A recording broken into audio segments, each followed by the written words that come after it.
السلام علیکم ناظرین، آپ دیکھ رہے ہیں قرآن و حدیث کے ذریعے میں ہوں محمد فیض ہمارے ساتھ قریب رسان مجاہد حافظ اللہ تعالیٰ موجود ہیں۔ آج ہم جو ہے وہ حضرت موسیٰ علیہ السلام کی ہسٹری کا ریسرچ کریں گے۔ السلام علیکم۔ الحمدللہ وحدہ والصلاة والسلام علی من لا نبی بعد اما بعد اعوذ باللہ من الشیطان الرجیم بسم اللہ الرحمن الرحیم۔ محترم بھائی، حضرت موسیٰ علیہ السلام کا جو واقعہ اور ہسٹری ہے یہ بہت لمبی ہے، بلکہ اگر کہیں کہ تمام انبیاء سے بڑھ کر اگر تفصیل کے ساتھ واقعہ تو وہ حضرت موسیٰ علیہ السلام اور اس کا 30 صورتوں کے اندر تذکرہ ہے۔ قرآن مجید کی 114 صورتیں ہیں، 114 صورتوں میں سے 30 صورتوں کے اندر ان کا تذکرہ ہے، اور مختلف مقامات پہ 100 جگہ سے بھی زیادہ، 30 صورتوں میں 100 جگہ سے بھی زیادہ موسیٰ علیہ السلام کا تذکرہ ہے۔ کہیں فرعون اور موسیٰ علیہ السلام کا تذکرہ بنی اسرائیل کے حوالے سے، اور اسی طرح تفصیل کے ساتھ یہ تذکرہ ہے۔ موسیٰ علیہ السلام کی زندگی سے ہمیں بہت سبق ملتا ہے۔ سب سے پہلی بات کہ اس میں قدرت الہی کی جو طاقت ہے نا، اس کا اندازہ ہوتا ہے کہ دنیا کے لوگ جتنے مرضی پاور والے ہوں، وہ کچھ نہیں کر سکتے جب تک اللہ تعالیٰ کی مرضی نہ ہو۔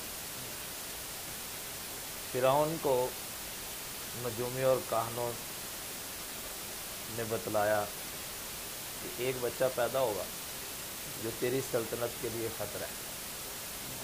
تو فرعون نے سب سے پہلا کام کیا کہ بنی اسرائیل کے جو عورتیں تھیں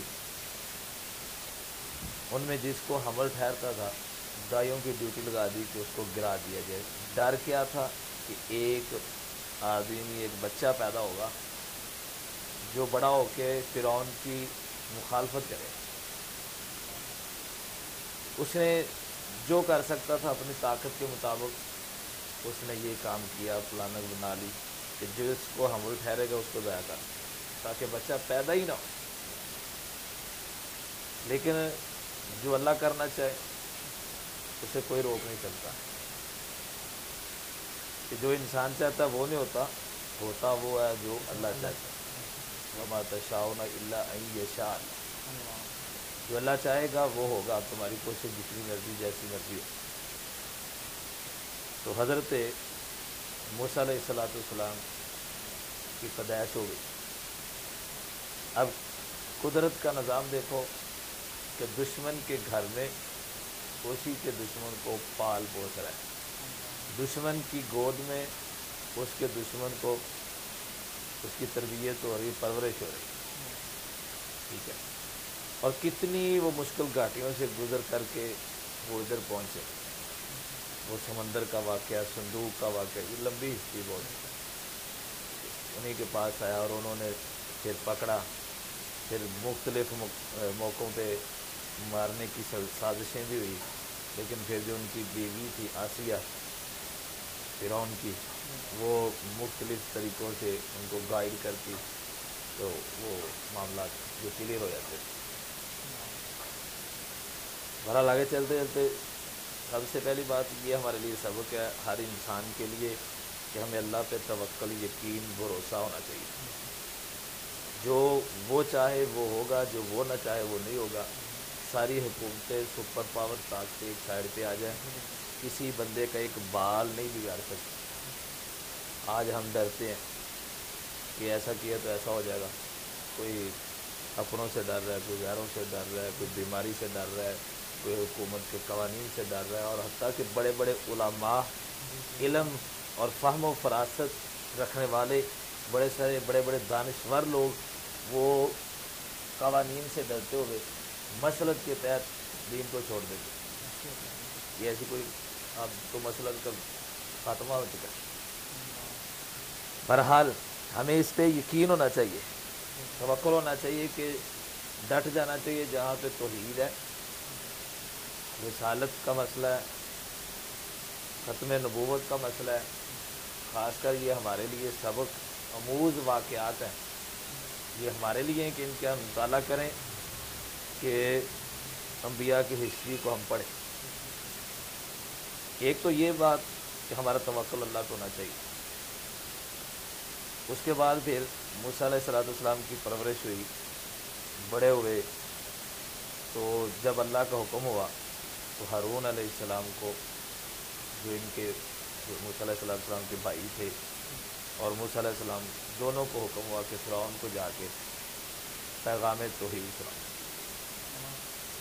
یعنی سب سے پہلے جو حکم ہے وہ ہر نبی کو کس کا ملا؟ توحید کا، ایک اللہ کی طرف بلانے کا، شرک سے ان کو بیزار کرنے کا، آگاہ کرنے کا کہ یہ کام شرک ہے، اس کو چھوڑ دو۔ بت پرستی سے، کیونکہ بت پرستی عام رہی ہر قوم کے اندر تقریباً، بتوں کی پوجا سے۔ تو جب وہ گئے موسیٰ علیہ السلام اور ہارون علیہ السلام، حضرت موسیٰ علیہ السلام دونوں بھائی حضرت فرعون کے پاس گیا، فرعون کو جا کے جب دعوت دی تو اس نے آگے سے تانے دینے شروع کر دیے۔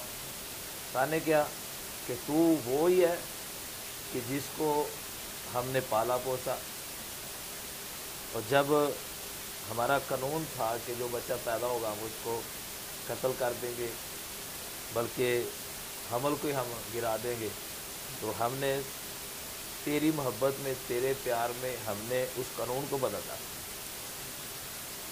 اور پھر تجھے گھر میں رکھا ہم نے، بادشاہوں جیسا لباس، شہزادوں جیسا، اور بڑا اچھے انداز میں تیری تربیت کی، اور پھر ہر مشکل وقت میں تیرا ساتھ دیا فلاں، یعنی سارے موقع یاد کروائے، اور اتنی دیر رہ کہ ہمارے گھر سے کھا کے، اور آج ہمارے خلاف ہمیں تو پیغام دیتا ہے ایک اللہ کی طرف آنے کا ہے، توحید کی دعوت دیتا ہے ایک اللہ کو لانے کا۔ تو یہاں سے پھر مخالفت شروع ہو۔ اب موسیٰ علیہ السلام کی زندگی کے 5 ادوار گزرے مختلف۔ پہلا تو یہ کہ آپ کی پیدائش بچپن سے لے کر کے تو آپ کی ساری پرورش کا جو دور تھا اس میں بھی مختلف موقع آتے رہے، اس میں ایسے ہوتی رہی، 8 سال 9 سال مختلف مقامات پہ آزمایا گیا آپ کو بار بار، اور پھر اس کے بعد مصر سے لے کے جو مدین تک کا سفر تھا حضرت شعیب علیہ السلام کے پاس جب آئے، کہ وہ ایک علیحدہ ہسٹری، ایک علیحدہ دور ہے۔ پھر جب پیغام رسالت، نبوت اور توحید کا پیغام لے کے فرعون کے پاس گئے، تو وہ جو سفر تھا وہ اس کی ایک علیحدہ ٹاپک اور علیحدہ ہسٹری ہے۔ اس طرح مختلف 5 ادوار گزرے۔ تو سب سے پہلے نبوت ملنے کے بعد موسیٰ علیہ السلام نے کس کی دعوت دی؟ توحید کی دعوت دی۔ اب ادھر بھی ڈرنا نہیں ہے، حکمران ہے، وہ ملک کا بادشاہ ہے، وزیر اعظم ہے، علاقے کا چودھری ہے، وڈیرا ہے، تو اس کو جا کے پیغام حق دینا، سنانا۔ آج ہمارے لیے اس میں سبق ہے العلماء ورثۃ الانبیاء، علماء جو ہیں انبیاء کے وارث ہیں۔ ہمارے اندر ہمارے سمیت بڑی سستی، کمی، کوتاہی ہے کہ ہم سوچیں اپنے گریبان میں جان کے کہ آج تک ہم نے کسی چودھری کے ڈیرے میں جا کے اسے توحید کا پیغام سنایا؟ توحید تو چھوڑو، کبھی ہم نے جا کے کسی چودھری کو اس کی بیٹھک میں، اس کے ڈیرے میں جا کے اسے نماز کی دعوت دی؟ کسی ایک اللہ کی طرف ہم نے بلایا کہ اللہ کے گھر میں آ جاؤ؟ اگر ہمارا اپنا کوئی ذاتی کام ہو تو ہم آ کے چلے جاتے دعوت دینے کے لیے۔